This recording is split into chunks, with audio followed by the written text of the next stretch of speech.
Well, hey everybody, my name is Mark, and thanks so much for joining us for this week's Menlo Midweek podcast. Happy belated Father's Day to all of the fathers that we celebrated this past weekend. And a huge shout out to Bryant, Kareem, Paul, and Ben, our panelists that led us through such a wonderful conversation on Sunday. And now to continue that conversation, we have our panel of our own of about 8 dads that are on staff here at Menlo Church, asking for advice and giving advice. So, without further ado, let's go ahead and jump into this special Father's Day edition of the Menlo Midweek podcast. Let's bring on our first guest. Brett, you're with us for the Dadcast. I'm here. I'm ready. First time. First time dad. I'm excited. Yeah. I wanted you to kick off our episode that we're calling the Dadcast because you are the freshest dad on staff. Awesome. And I am. I wanted just to hear about what the experience has been like for you so far, and then for you to kick off our first question to pass off to the next person. I like that you call it the freshest dad because fresh is probably the last word I'd use right now to describe how I'm feeling. Oh, yeah. But hey, I'm here. So yeah, my story is mine and Taylor's baby Finn came to us on May 21st. Okay. He was due July 2nd. Yeah. So we've had a month of just different things brought us to the hospital early, and he had to be delivered early, and that stuff was all a surprise and unexpected. But I mean, the thing we look back on is we can't imagine not having our boy with us already. And so, yeah, he was at the hospital for 2 weeks before we got to take him home, but we got to bring him home last week. And it has been a whirlwind. He's a tiny little thing. His name is Finn, but yeah. That's what the journey's been like so far. We're living life now in 3-hour increments. Yeah. And it's just, okay, who's going to do this diaper change? Who's going to do this feed? Oh, he peed through this one. Oh, he pooped through that one. Yeah. Let's do some more laundry. That's our life. It's crazy the amount of laundry you have to do. It is, yeah. And how much you analyze, how many milliliters is he drinking right now? Because Finn is so small that we are like, we have to go to the doctor regularly to see, is he growing? And it's like, oh, he did this many. And then, oh, he only did that many. And like, oh, but he did this much, but he spit up this much. So how do we even it out? Yeah. Yeah. Yeah. Thank the Lord for apps that help you track all of that. Shout out Huckleberry. Yeah. Way to go, Huckleberry. Yeah. Well, Brett, it's been not the delivery that you two imagined or expected. Yeah. What do you think you've learned through these last couple weeks? Oh man. If I get through this without getting emotional, it'll be a shock. But I'm gonna try. I think that's gonna be emotional. Yeah, I think the biggest thing is just God's faithfulness through it all. Like I said, everything was unexpected. We had, like, our story is just, we went in for a doctor's appointment and they said, you're gonna go to the hospital. And we went to the hospital and they said, you're not leaving until the baby comes. And we're like, oh, okay. Yeah. We weren't expecting this. Right.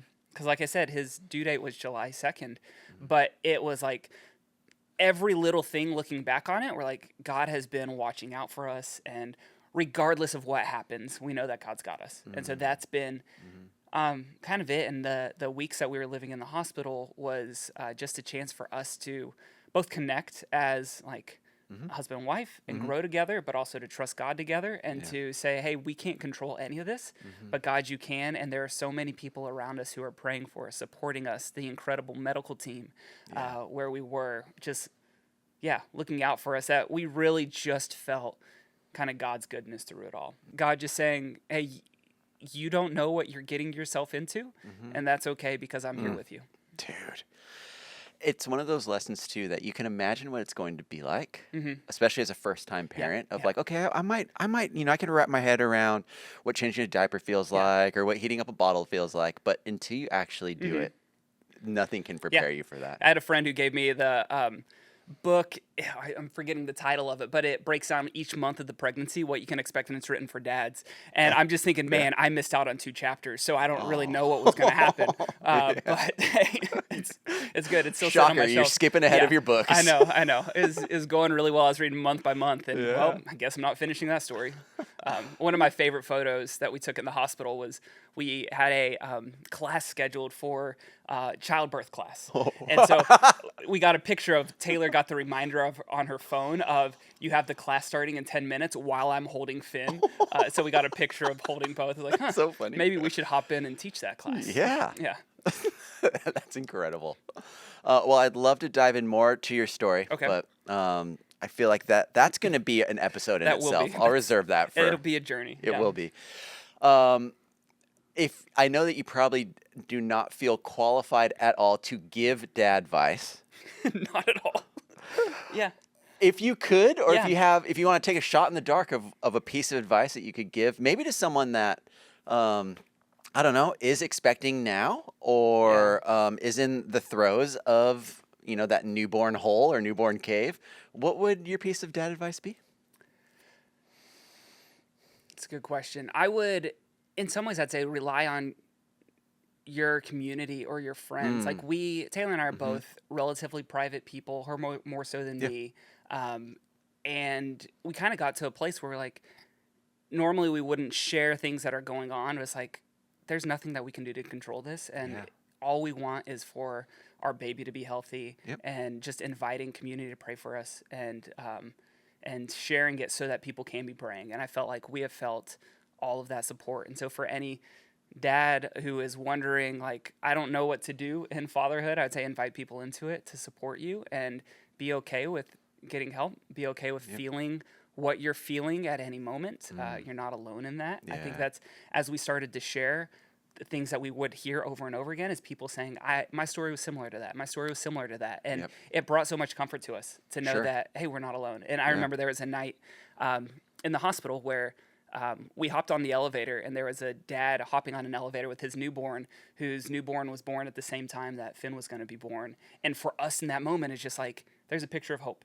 And that's what happens when you have community with you and you invite people in. It's like they give you a picture of maybe you're not feeling that hope right now or feeling the joys of what life could be right now, but at least they can give you a little glimpse of, you can hold on to this. God's going to be with you through it. And so my advice would be that, and enjoy the moments, even if they're terrible and hard, but just rest in God's peace in that. That was great advice. It's not really going to be Shooting from the hip. practical when it's Pew! like 5 a.m. and you're cleaning up a blowout, but yeah. That's just the best, when it's the middle of the night and you change the diaper and then they poop again and then they change the diaper and then they poop again. And We went through 3 from? diapers in a span of 15 minutes the other day. I was like, Finn, you couldn't just get it out all at once? I know. Yeah. So Yeah. All right, Brett, we're going to play Pass the Question. Pass the Question. To our next guest, what is your question for them? what do you wish somebody had told you when you entered into the newborn phase? Because, like I said, I didn't read the last 2 chapters of that book, and so I don't really know what's coming. And so I would love to know, what do you wish somebody told you, so that I can at least get somewhat prepared for it? That's a great question. All right, let's bring on our next guest. Matt, welcome. Thanks, Mark. How are you? Doing okay. I'm doing better than you because my wisdom teeth didn't get pulled the other day like yours did. Oh my goodness, my sockets are killing me right Your now. sockets. That's what they call it. That's all that's left is. Okay. I just have holes where teeth used to be. Yeah, ouchies. It's the worst feeling in the world. Do you have to plug the sockets? You know, they're supposed to kind of plug on their own, which is why you have to be real cautious about the foods that you eat. There's So, you know, saltwater rinses to sterilize things, and then mostly liquid.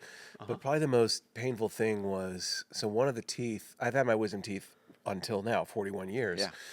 One of them was always kind of crooked, and I knew that. So we pulled the first one, came out easy. The second one, because it was crooked, he was doing some work on me, and he had to reapply anesthesia again. And when he pulled the tooth out, he showed it to me. And like the normal root of a tooth, the roots are straight, right? Yeah. The roots of this thing were like that, all over the place. And he's like, because he was fighting it so much, everything hurts over here. It's like I got punched in the face. Like I've been punched in the face a handful of times, and it feels that's for a different podcast. Yeah, different podcast. Okay. But it feels like I got punched. Honestly, and it hurts. So, We'll be praying for your recovery. Yeah, thank you. We are doing a hot potato of dads to go along with our dAdvice weekend. Love that. And so, Matt, let's introduce when you were first a dad. We got a question from Brett, who was our last guest. His question is, what advice could you give a dad that is entering into the newborn phase? What do you wish you would have known before you went into that phase? What do I wish I would have known? The newborn phase, to me, when I think back and reflect on it, it's kind of a fog. There's a fog of war Absolutely. that covers that early era, and you know this to be true. Now, I can only speak for my case. I can't speak for the case of all parents. Sure. For our first, she was colic for at least the first 6 months. Wasn't feeding, wasn't sleeping. And for me, the jolting awake in the middle of the night, Yeah. even though I was in my prime at 25 or 26 years old, I wasn't ready for that. Yeah. And so I think like leading up, like this may sound, this is not a shallow thing. The psychosomatic effect of being a dad, it's wonderful, it's glorious, it's incredible, and the deprivation of sleep and the physicality needed for those first few weeks and months, it matters. So I would say prepare yourself, like in the best way you know possible, whether it is like getting accustomed to waking up at odd hours, making sure that you're hydrated, prioritizing sleep when you can. Like just know that those things are likely going to happen. And be prepared for it. I feel like, I've heard like Navy SEALs talk about their training regimen. And like, not that I think I could ever do it. Yeah. But when it came to like the things of like, they'll wake you up in the middle of the night and do this, I was like, oh yeah, I've been through that. It feels that way sometimes. For sure. So just know that part could possibly really be complicated for you. But I'd say on a more like personal level, just try to capture every moment as much as you possibly can. Drink it in because it goes away quickly. Enjoy the chaos of being with your little one at 4 o'clock in the morning, rocking them back and forth, hoping that they'll get back to sleep again. And just know that it doesn't last forever. It doesn't last forever. And there's something really challenging and really beautiful in the midst of that. And do whatever you can to support your spouse, because just as much as the sleep deprivation and everything else affects you, it affects them as well. I didn't even start really drinking coffee regularly until I had kids. I just didn't drink it, and now I'm fully hooked because life necessitated that I have a caffeine injection early in the morning, and I've never been the same since then. So, so just know that change is coming. Increase your psychosomatic plasticity. And drink up every small moment, no matter how challenging or terrifying it is. Yeah, that's great, man. Yeah. And you alluded to having 3 kids, Yeah. 2 girls, 1 boy, with Danny having special needs. What Yeah. perspective can you share around parenting each child individually? Yeah. I mean, it's funny looking back on it now. I can really see how even in their infancy, their personalities are consistent with who they are today. Whoa, It sounds crazy, but so for my oldest, she would cry so much, and I would like try to hold her close or like nuzzle her or just like show affection in a way that I thought would calm her spirit and her soul, and it did not. And like, fast forward now to she's going to be 15 in August. She's still the same way. Like that's not her love language. She will receive any sort of physical affection when she is ready, but that's actually not her thing. So pay close attention to the behaviors of your little one, because they are actually telling you how they want to be loved. For Lydia, I mean, Lydia was the dream baby from the moment she was born. I mean, just slept like an angel, was so sweet, no crying, like just a dream baby. And she's kind of the same way today as a middle child. She's just like, she's a little dreamboat, just very sweet and endearing in that way. And then Daniel, Daniel just he exhibited so much chaos and joy as we were, learning kind of who he was. And a lot of the manifestations for neurodiversity, those didn't come about until later. So he was just baby, like that's just how you see him. So when I think about him, and how he showed up, like he was the fact that he loves physical input, touch, to be moved around, to be thrown around, tossed around. Like he always responded very well to that. That was his way of showing us that he is loved in that manner. And so I would just say, like, yeah, as you look to your children, whether you realize it or not, or whether they explicitly say it or not, they are telling you how they need to be loved by you. Yeah. So just be mindful of that, because we have ways in which we want to show love to our loved ones. Yep. And that's wonderful, and Yep. we should practice those things. But just remember that they also have a love language too. And so that will require us to adjust accordingly. Yeah, man. The idea and the thought that the newborn baby has a preference as well was jarring to me. I was like, Yeah. what do you mean they have a preference? Yeah. Like they don't like certain carriers or certain bottle temperature or this or Yeah. that. And I'm like, how do they even know? But somehow they do. Somehow they do. And it's interesting that you say, like, you can see bits of that throughout their whole life stay consistent. Yeah. And no one told me that. Yeah. And to see it show up is really interesting. Yeah. Yeah. But yeah, we're all wired very differently, and I'm okay with that. I've learned to be okay with that. Yeah. All right, Matt. So we're gonna play Pass the Question. So what question do you have for our next guest? Yeah.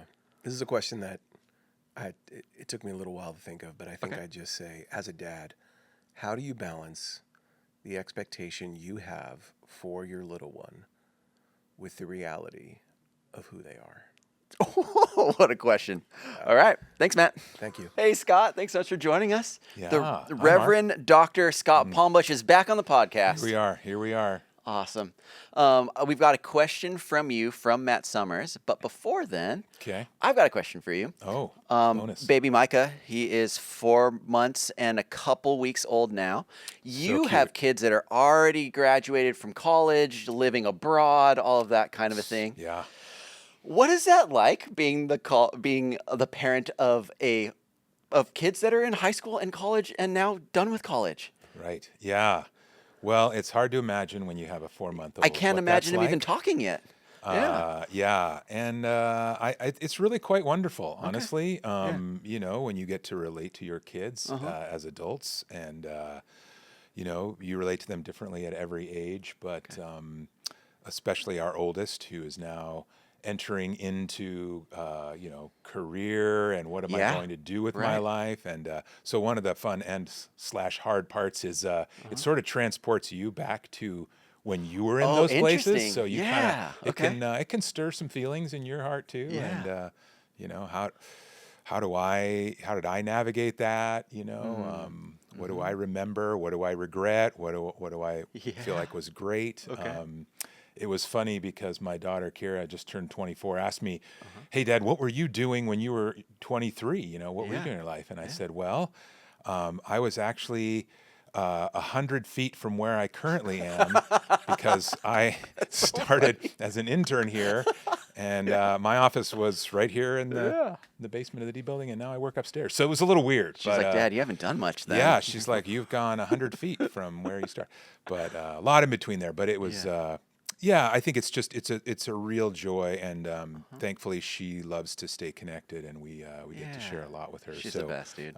But yeah, each of my kids, interacts differently. But yeah, it's a really fun stage to be in. Look forward to it. I am.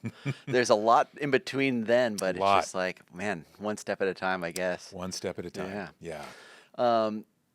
I'm sure that along the way, you've had hopes and expectations for your kid, like any parent would. So our question from Matt Summers, I'd love for you to answer, would be, how do you balance those hopes that you have for them while still letting them be who they are and make decisions for themselves? Yeah. Boy, is that an art. I feel like that's parenting.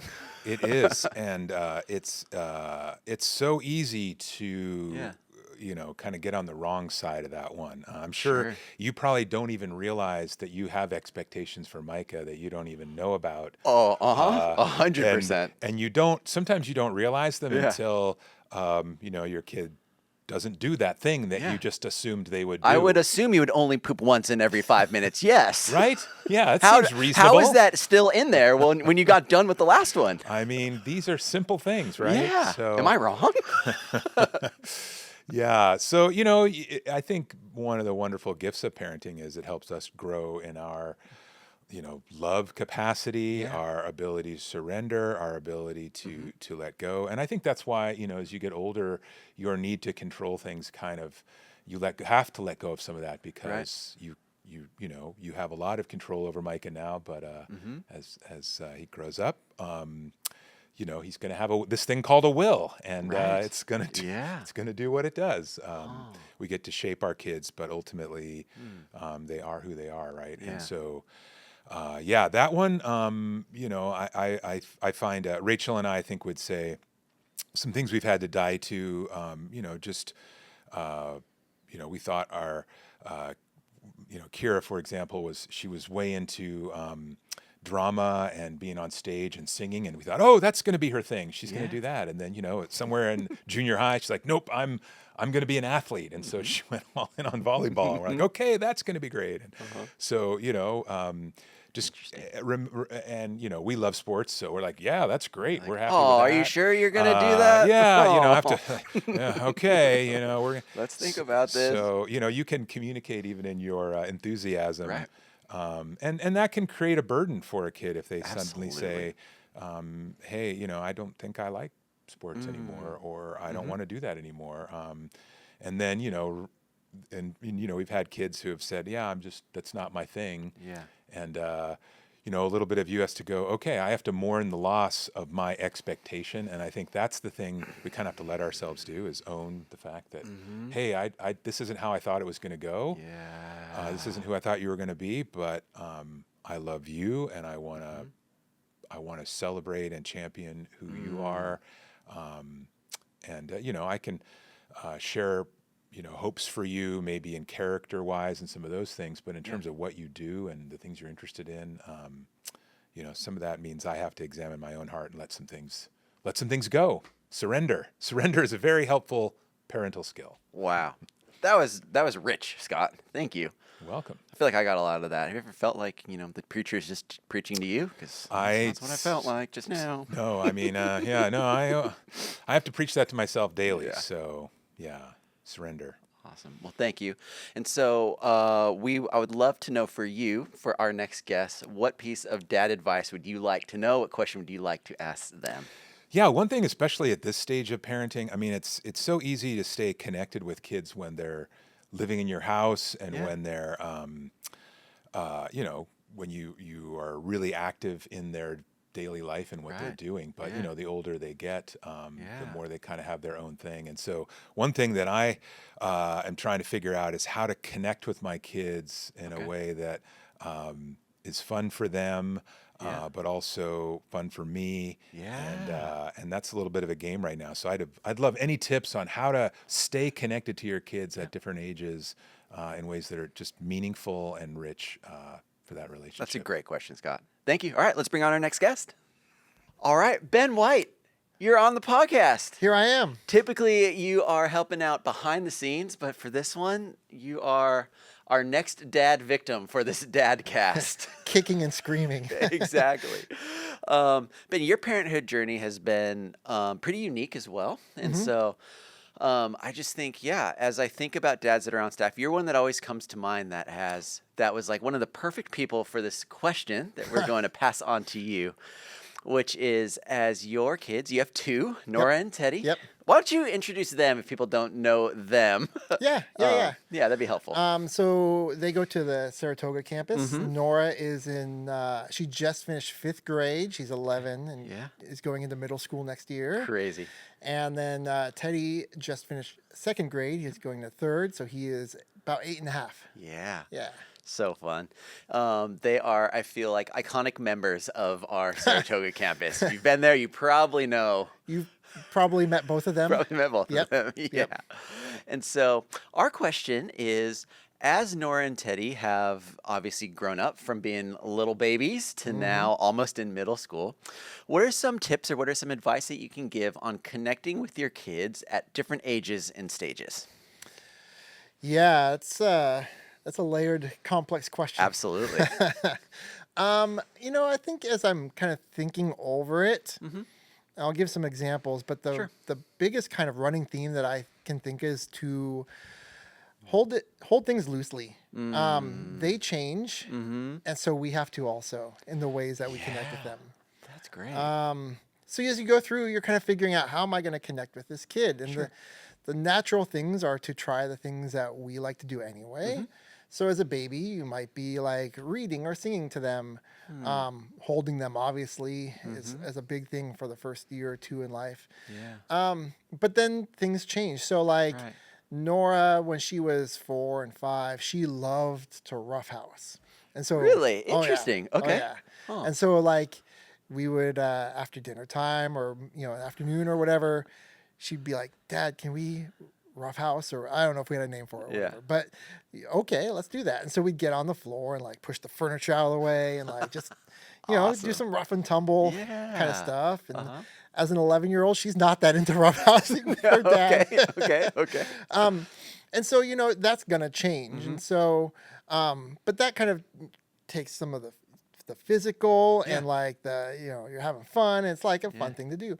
And so then it kind of evolves and you're like, okay, as she kind of grows out of that, like what's something new that I can do to connect with her? And so I'm going to try the things first that I like to do. So it's like, hey, do you want to play the guitar with me? Or can we go on a bike ride? Or, those are things I like to do. Right. We'll give them a try. She Yeah. might be into them. She might not. Okay. And one of the things that we've kind of grown into is that we both enjoy me reading like epic stories to her. Okay. And so like when she was younger, epic was like The Wild Robot, which is kind of a cool early childhood chapter book. Okay. And that grew into the Chronicles of Narnia. Sure. And that grew into Harry Potter, and that grew Yeah. into The Hobbit, and now we're doing the Lord of the Rings trilogy Whoa. Okay. as a 5th to 6th grader. Yep. So like that's something that she really enjoys, that I really enjoy, that we Yeah. both hooked on to. Yeah. But I can't hold on to that like roughhousing thing. I've got to hold that loosely because it works for now. Yep. It doesn't work for now. Yeah. So There is some flexibility there. And I'm sure there's also some, okay, this might have worked with my older kid. Let me try this with my younger There's kid. And then definitely maybe that doesn't even work at all. there is not a lot of crossover between our two kids. Okay, and their interesting. interests. So you almost have to have a separate approach for each one. Yeah, for sure. Wow. You got to remember, like, they're all their own person. We only have 2. Some people have 3, 4, Right. more. And I can only imagine that's probably even harder for them. You're like, Yeah. I just want to put this thing on lock Yeah. and send it. But they're each their own person. Okay. And some of Teddy's things are harder for me to find interest in. Like, there's only so many times that I can hear about cheap mods for Among Us, Yeah, which is okay. something he's super into right now. Okay. At Yeah. least he thinks he is. Yeah. So it's like, how do I engage with that? And some of it, again, is going back to find things. Okay, I might not be interested in that thing that you want to talk to me about, but let's Yeah. find something that does interest both of us. Yeah. Maybe it's an outdoor activity or a sport or a craft or, whatever. Maybe it's sometimes I'm just going to take the time to actually actively listen to the thing that he wants to tell me about. I don't have to be interested in it. I don't have to remember some, D-list video game character's theme song. Okay. But I do want to actively listen to him. And so Yeah. sometimes it's kind of like that. It's a little bit of death to myself, right? Of like, Yep. I don't have to be as into this as you are, but you want to tell me about it, so I want to listen. That's a harder mode for me For sure. than Yeah. finding something that we are both interested in. Absolutely. But that's the way that he is going to connect with me, and so that's the way that when I'm in a healthy state, I'm gonna engage with him in. Yeah, and that approach seems like no matter what age or stage, no matter what their interests are, if they stay the same or if they differ, if you go into it thinking, hey, like I just want to make my child feel heard and and share interest in the things that are interesting them, Yep. then they'll feel and receive love through that. Yeah, I think there's definitely an element of that. And you kind of want to try to shape it to make sure that it's pointing towards things that are going to be healthier for them in the long term. Yeah. But remembering not to kind of don't give up the forest for the trees, you know. So, yeah, this thing might be kind of pithy, or even like you could take it down the wrong path, but like don't let that trip you up as long as the overall kind of macro view is headed in the right direction. Definitely. So, Ben, that was super helpful. good. I'm glad. Thank you. So, what is the question for our next dad guest? You know, I would love to hear what they have to say is one of their kind of proudest moments or accomplishments as a father. Oh, great question. Yeah. All right. Thanks, Ben. Yeah, thanks, Mark. Junior, What's up, how you dude? doing, buddy? Welcome back to the podcast. Thank you for having me back. Thank you for having me back. Yes. If you're watching, if you're listening. San Mateo, shout out. Shout out San Mateo, the best campus on planet Earth. I kind of don't disagree, but I'm not allowed to say it. You can't say it, but I can say it. You can say it. Yeah. Okay, cool. Junior, you've had a wild parenting journey. Yeah. Fill people in if they missed out on your last year of what it's been like. Yeah. My wife and I got married 2021. She wasn't 21 in 2021. In 2021, Okay, sorry. great. Yep. Which is very fast, right? We met during the pandemic, so we just had a lot of time to spend time with each other. And 2 years later, we had the conversation about starting a family, which we did very fast. She got pregnant really quickly after we had that conversation and got pregnant with triplets, Wild. which is just crazy. Natural triplets is crazy. It's crazy. What's yeah. the stats on how, like, It the was- rarity of that? I don't know the actual stats, but like for example, we stayed at Stanford. We were at Stanford, Yeah. Lucille Packard, for our stay, and since the pandemic, we're the only set of triplets that's been there. Still? Yeah, of natural triplets. I Wow. think. Yeah. So 1 in 5 years. It's crazy. It's wild. Yeah. Okay. So pretty rare.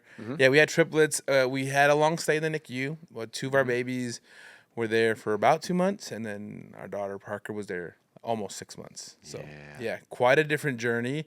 They've been home. She'll almost be home for a year in early July. So it's been a wild journey having them home, and all kinds of appointments and follow-ups and fun, but I wouldn't have it any other way. Dude, it's been so fun. I think I've talked about this on the podcast before, but Junior's definitely in the 3 a.m. text club. Yeah. Where we'll just throw out a, hey, who else is up feeding or burping or laying with their child that doesn't want to go to sleep? So Junior's in that group chat. Yeah. Oh, it's so fun, man. I was like the first one of our group of friends at Menlo who had, I had 3, but had a baby. And so then very quickly, you guys have all followed. So it's been so fun to see you guys all have to suffer with me. Yeah. Not fun, but I did the first time Mark texted, like, yo, you up, bro? I'm like, yes, let's go, dude. Yeah. I was like, welcome. Yes. Welcome. This is a special club to be a part of. Yeah. The 3 a.m. Dad Club. Yeah. Well, I'm sure that there are many highs and lows, and that's probably multiplied with triplets, of Yeah. course.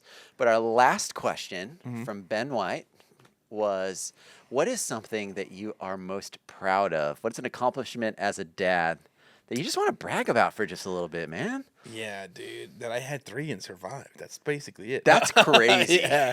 Yeah. It is crazy. I think I'm proud of. I think in my whole life I've always been somebody who likes to look ahead too much. Like the next milestone. How am I gonna get through this? What am I gonna do in college? What am I gonna do as a career? Yeah. When am I gonna get married? When am I gonna have kids?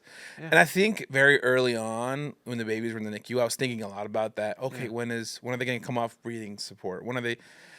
And there was a moment there where I just kind of had a realization. I'm like, nope, just enjoy it a day at a time. And I've been really proud that I've been able to put my emphasis in that, to enjoy them a day at a time. I think, Wow. of course, I worry about tomorrow and making sure they're going to be taken care of tomorrow. But, really trusting God with that as well, which is easier said than done. I tend to be a control freak at times with things that are in my hands, especially their lives are, or at least in my eyes, they are, right? And so I think, I don't know, recently in the last few months, just kind of enjoying the moments that I'm present with them, which I think I'm not really good at in most things. I tend to be here and my mind's somewhere else most of the time. Interesting.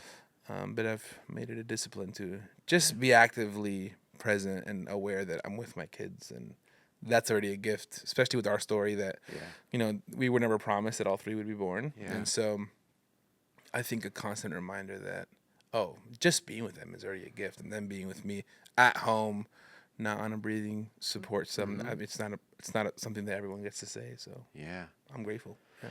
I'm grateful too, man. And it's been wonderful and inspiring seeing you on this journey and your just openness and vulnerability as you've shared with me and our team and eventually our church about what it truly was like in some of those moments. And it's not something that I hold lightly, and I just like really appreciate and have seen growth in you that has just been like, man, Thanks, it's great, dude. I mean, that's one thing you can't do it alone, for sure. Just last week we had to take one of our daughters to the ER, and I was with you in a meeting, and I was like, I have to go, and just kind of you guys understanding, like, yep, we're with you on this journey. Not a lot had to be said, and just you guys supporting and checking in, kind of makes it feel like you're not on that journey alone, and so That's great, man. I love it. Yeah, Love it too. All right, what is our next question for our next dad? Yeah. For example, kind of what I just said, I'd want to know how has fatherhood changed you? Ooh. Yeah, like how has it could be the simplest thing and to be disciplined in something, but if not your personality or the person that you are, it's for sure changed me quite a bit. Has it changed you? Yeah. Yeah, It's 1,000% changed me. dude. Yeah. It's not even just like caring for somebody else. It changes you, the way you act and view things, and it's crazy. Absolutely. Yeah. All right, let's bring on our next guest. Thanks, Junior. Guess. Thank you, guys. Okay, well, welcome for the first time on the Menlo Midweek podcast. We have Angel with us. Angel, thanks so much for being here. Thank you for having me. Yeah. For those that don't know you, introduce yourself. Tell us where you're coming from and what role are you doing here at Menlo.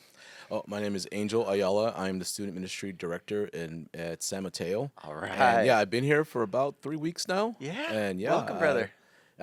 Thank you. And we live in Campbell, and so I'm a commuter. So, it's awesome. I feel So for far, you, so dude. good. That commute's no joke.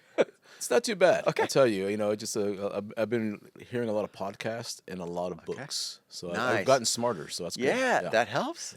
That's great. And originally from the area, or Yes. what brings you to here? Well, I'm originally from San Jose. Okay. I was born in Salinas, but raised in San Jose. Yeah.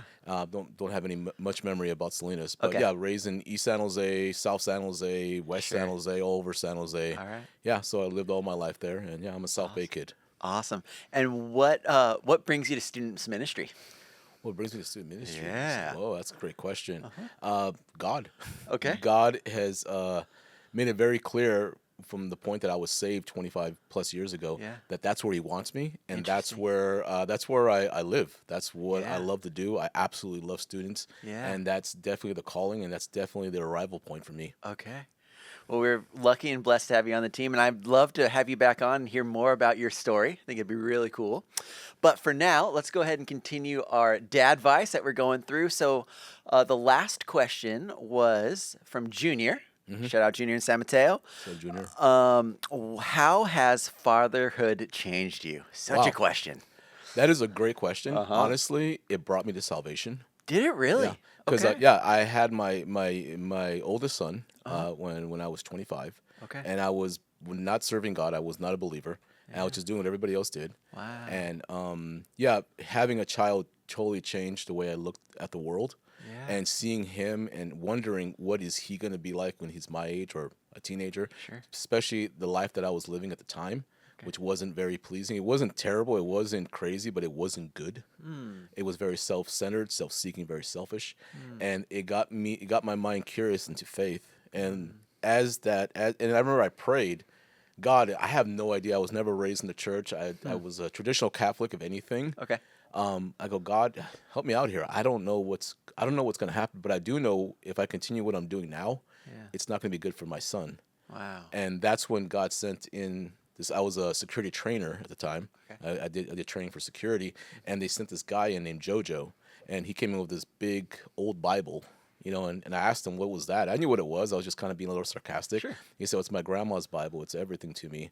Wow. And we just started being friends. And one thing led to another. He invited me to church. And I felt God heard me and God answered and made me, I like to think, a better man for sure. Wow. What a story. Thank you. Yeah. Did you stop at that one kid? Do you have more? Oh, no, so from getting saved, going to Bible college at the church that I was at, Okay. growing, learning. Some ladies came into our Bible college and asked for 2 young Hispanic men that spoke Spanish because they had an outreach in East San Jose. Okay. And they immediately thought of me because I'm from East San Jose. Uh-huh. And so I said, sure, I'll go check it out. And I went there, and we led outreach there for a good 13 years. Okay. We were serving, our outreach served the community about 250 kids a week Wow, at that yeah. time. And it got so big, it was a little 3-bedroom, 1-bath apartment that the church was paying for. We were just doing outreach out of there, Bible studies, discipleship Yeah. courses, what have you. And we were even doing ESL courses there, Cool. which is pretty wild. It was Yeah. a great time. My pastor at the time said, hey, you know, this is a great thing that's happening, great problem to have. Maybe y'all might want to reach out to the surrounding churches for help because we need help. Yeah. So I did. I went to the churches around there and I introduced myself. I said, hey, we got this little thing happening right down the street from where y'all live. Would you guys like to be a part of this? And so this is where my wife came in. There you go. At volunteering. And as I tell people, when I first met her, I knew God told me this is your wife. Of course, she didn't feel that way at first. Not that she wasn't attracted to me, let's make that real clear, but she just didn't know. Yeah, you know? of course. But I do know within the year we were married. Okay. And then a couple years later, we had our daughter. Oh, And great. and she's a blessing. Her name is Angelica. First son's name is Angel. Yeah. And then a few years after that, we had our youngest son now. He's 19. His name is Austin. Awesome. And all my kids are older. My oldest son, Angel, is 29. Okay. My daughter's 21, going on 22. And Austin just turned 19. Awesome. Yeah. Can I ask you another question? Sure. So one question that I think is a pretty interesting one is, we had someone ask, what are some tips around connecting with your kids at different ages and stages? So you've obviously had newborn up to almost a 30-year-old now. What does connection look like in each one of those seasons? Does it similar between kids? Is it different? What has that been like for you? Well, I'll tell you, one thing that we've always done in my house, and it's not for everyone, it worked for us, Okay. was because we met in ministry. We've always done ministry.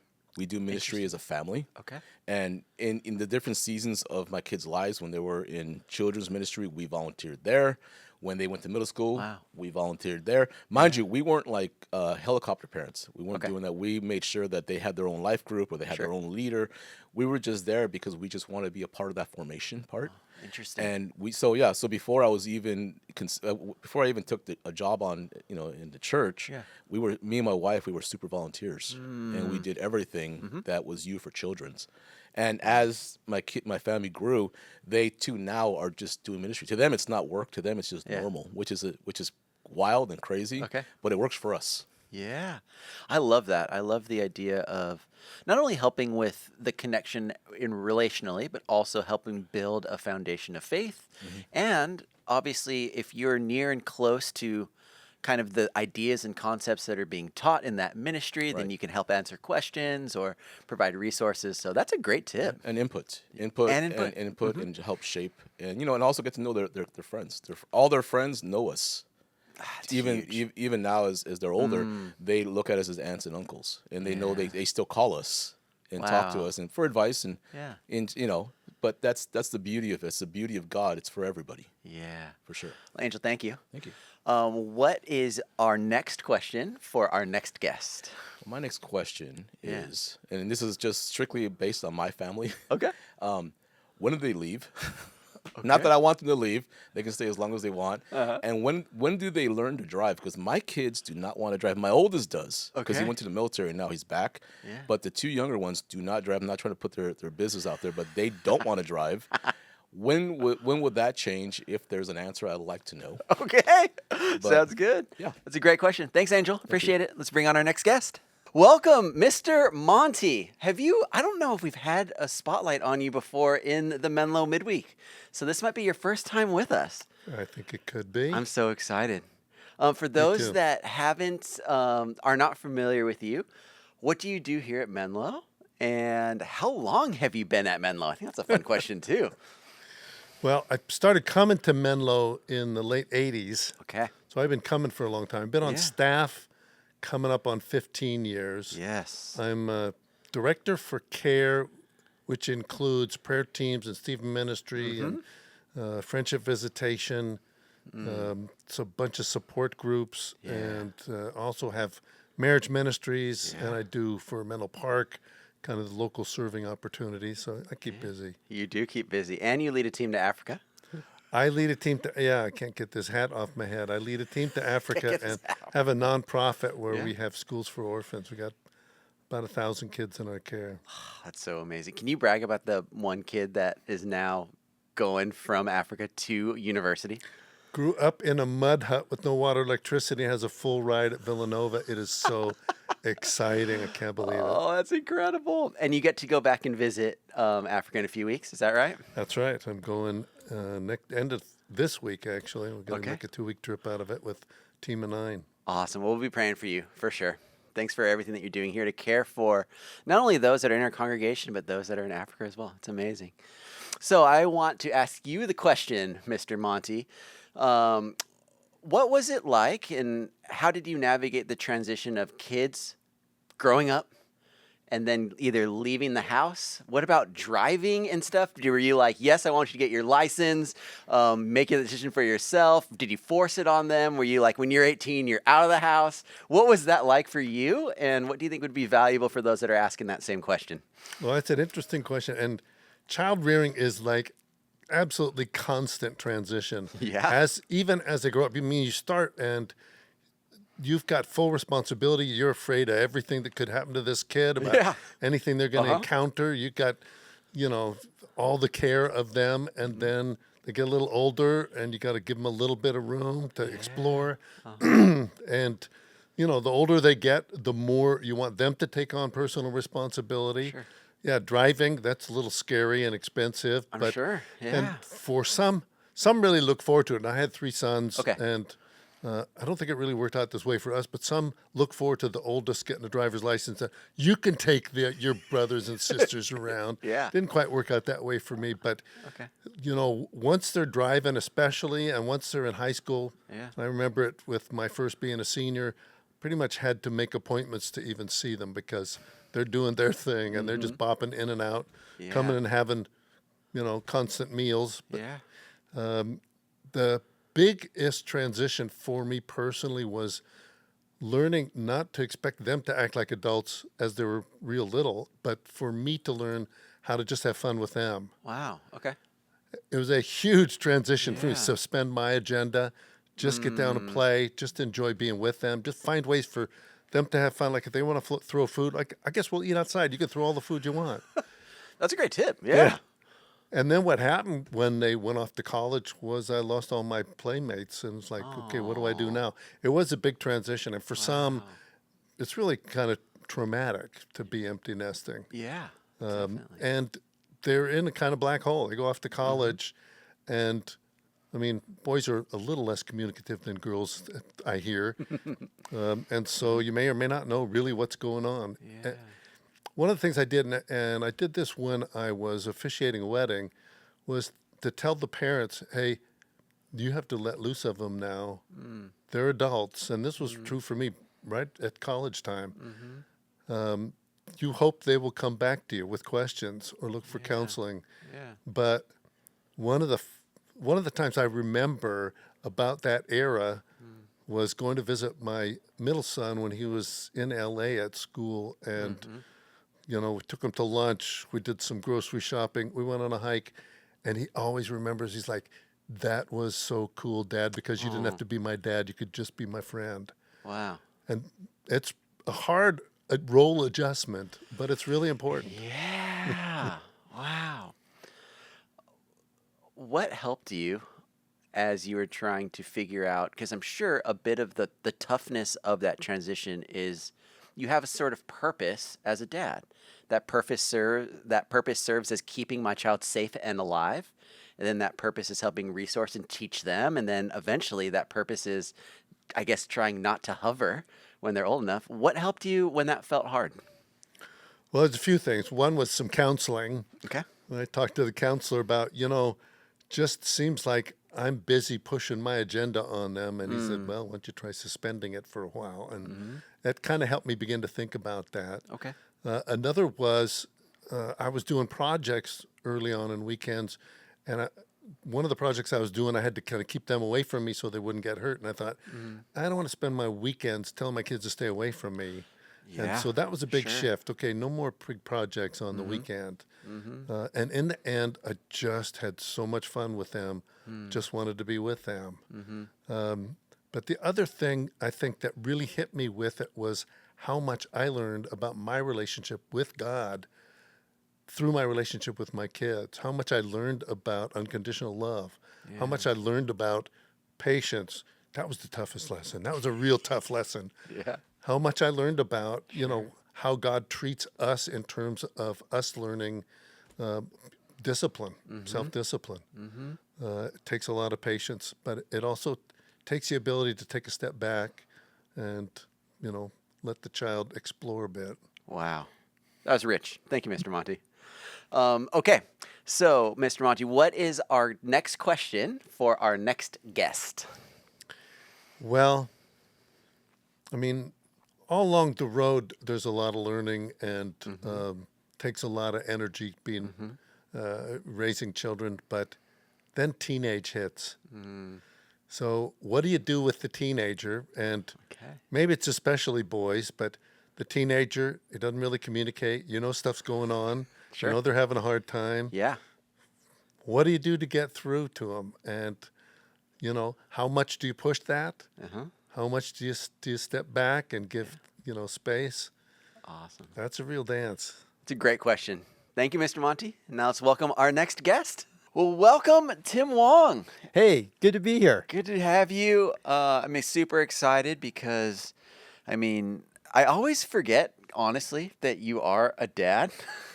I know that might sound Wow, that's weird. the best compliment you can give me. Well, yeah, and then I go into your office, which is a great office. If you haven't been in Tim's office before, it's one of my favorite offices because it has pictures and art and collectibles from all different places of the world, obviously. It's quite eclectic. It is. And then you also have family photos up there. And I'm like, oh, yeah, that Yeah. makes sense. Yeah, come by my office, take a look at my family, take a look at my mom. My mom would be proud. Yes. Definitely. Yeah.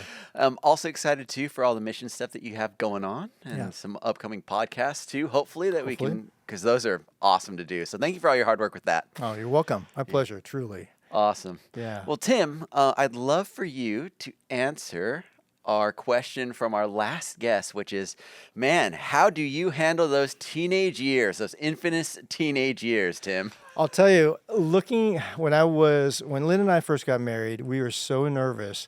At least I was. I don't know if she was. I was. And then the opportunity for me to go into education came up. Yeah. And I just basically had the pleasure and the honor of serving many, many students and made many mistakes along the way. Okay. So my apologies, students. But I learned from everyone. Yeah. And so when it came to our kids, I hopefully took as much as I could from the mistakes that I made and other people that I saw. Because, none of us step into parenthood really knowing what we're doing. And then even if you do, that's probably the worst thing because your kids are definitely not you. So, I think for teenagers, and it was good because my main group of students I worked with the most was high school students. Okay. The one thing I learned the most was when I was coaching. And as you coach, one thing that you do is you drive. Yeah. And when you drive, I don't know what happens. I think filters just turn off, and the students, your kids, they'll just talk. Okay. They'll just talk with their friends like you're not even there. And I think the hardest thing when I was driving was not to react to anything that they said. Because there's some probably wild There's some- conversations that are happening in the backseat of those cars. There are, and and they're just because I think teenagers especially wants to process, especially everything that's going on in their life. Yeah. And they want a safe place to be able to process that, in. And if you're a safe place where they can process that, I think part of that, truth be told, many of them realize that I am in the car. And when I bring up things that were talked about, and not in a very, judgmental way, but just like, hey, thanks for sharing that. Or even just share, I would even say, even to be able to share my struggles, Interesting. my mistakes. I will tell you, students tend to turn up the dial, several levels. When any adult starts sharing the struggles that we go through, I just think that that's one thing that they really resonate with and they really appreciate, and all of a sudden makes you real to them. And because truth be told, I think most students or like teenagers, they think like everything's perfect on the outside. And I certainly thought that about my parents. Like they never let me in with what was going on. And once they see hard decisions really aren't that simple. And it does require, and sometimes I think the best thing is like when I invite them into the story as it's unfolding, like I don't know how this is coming out. I'm praying through this. I'm wrestling with this. They start realizing that this is a journey with the Lord that we get to do every day. And the peace doesn't come from my ability. It comes from knowing who we're trusting in. Yeah. That's good. Yeah. So that's just one thing that's helped me. Yeah. Yeah. Really be able to relate and connect with teenagers so that they really find that they're not alone. And even when we as adults look like we have our stuff together, the reality is that we don't. I mean, and if we, again, same situation, if we ever think that we do, I think that's when we're most concerned, because all of a sudden we're starting to forget about really who has it in control. Yeah. Did you find that that connection piece and making your child feel like they could talk to you about things, or they would want to talk, whether that's you listening into a conversation or you talking about it afterwards, was that similar with both of your kids, or do you think it was a little bit? Did you have to tailor that connection to each child? That's a great question. I think you really do. I think understanding the love language of each child is really important. Some, it's easier to talk on a car ride. Some I can just go out and have coffee with, and they'll just open up to you really easily. But I think the reality is, especially in this day and age, most teenagers, I think, even adults, it's really hard for us to really be vulnerable. For sure. Right. And I think one thing that I've noticed is the challenge for me is to actually be the first one to be vulnerable. The first one to be able to actually share the struggles and the questions that I'm facing. I think just being able to, lead it with that example helps them to, because I didn't know how to do it. Right. I mean, it wasn't modeled for you. No one. Yeah, exactly. And I really had to discover my own voice. I had to really kind of start realizing like I could actually cry. Like I still remember the first time I cried in front of my students. I was, on one hand, I was slightly embarrassed, and I will tell you that the Lord just kind of whispered in my ear, is like, this is what they need to really experience with you. Interesting. And I will tell you, that was my first volleyball team, and by doing that, something had happened earlier in the day that just broke my heart.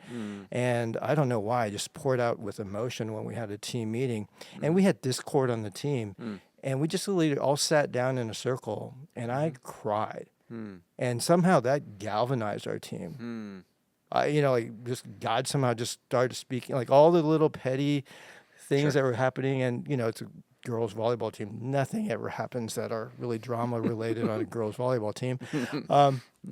And all of a sudden our team just became one. Yeah.